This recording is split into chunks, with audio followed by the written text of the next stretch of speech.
मैं केवल एक बात कहना चाहता हूं कि अगर संभल के बारे में हम जब बात करते हैं महोदय, एक लंबा सिलसिला है इस संभल का, और अगर मैं संभल की जब चर्चा करता हूं तो संभल में कैसे माहौल खराब किया गया वहां पे। इस संभल में दंगों का जो इतिहास है 1947 से ही प्रारंभ होता है। 1947 में एक मौत होती है, 1948 में 6 लोग मारे जाते हैं, 1958 में भी दंगा होता है, 1962 में भी दंगा होता है, 1976 में भी 5 लोगों की मौत वहां पर हुई थी, और 1978 में 184 हिंदुओं को सामूहिक रूप से जला दिया गया था।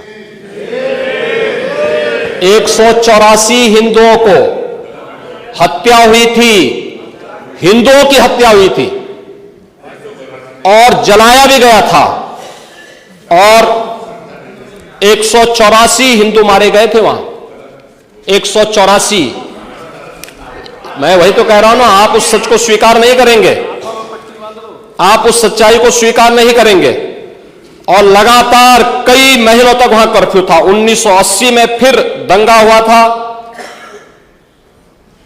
एक मृत्यु हुई। 1982 में फिर दंगा हुआ, एक मृत्यु हुई। 1986 में 4 लोग मारे गए, और 1990 फिर 1992 में 5 मौतें हुई, 1996 में 2 मौतें हुई। ये लगातार इस सिलसिला चलता रहा। 1947 से लेकर के अब तक 209 हिंदुओं की निर्मम हत्या वहां हुई है संभल के अंदर, 209 हिंदुओं की। और एक भी बार किसी ने उन निर्दोष हिंदुओं के लिए कभी 2 शब्द नहीं कहे, उनके प्रति, उन परिवारों के प्रति संवेदना के शब्द नहीं कहे। महोदय, जो आज घड़ियाली आंसू बहा रहे हैं,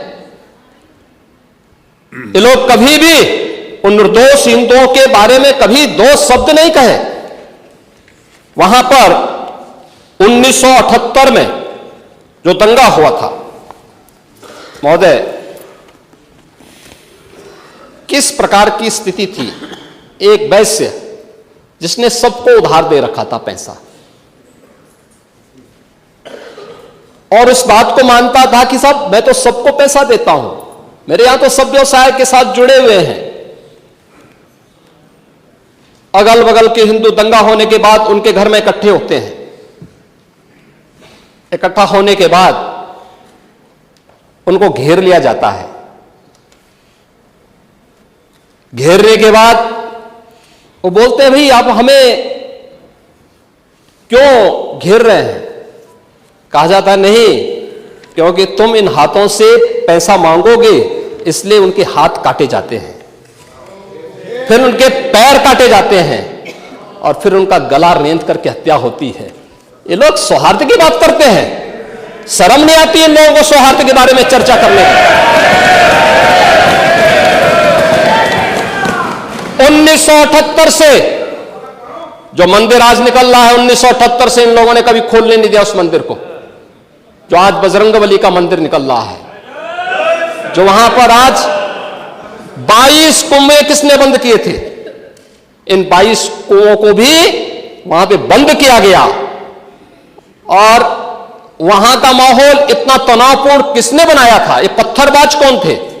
एक भी गिरफ्तारी बिना साक्ष्य के नहीं हो रही है। और याद रखना, जिसने पत्थरबाजी की होगी, जिसने माहौल खराब किया होगा, उसमें एक भी बचने वाला भी नहीं है, एक भी नहीं बचेगा।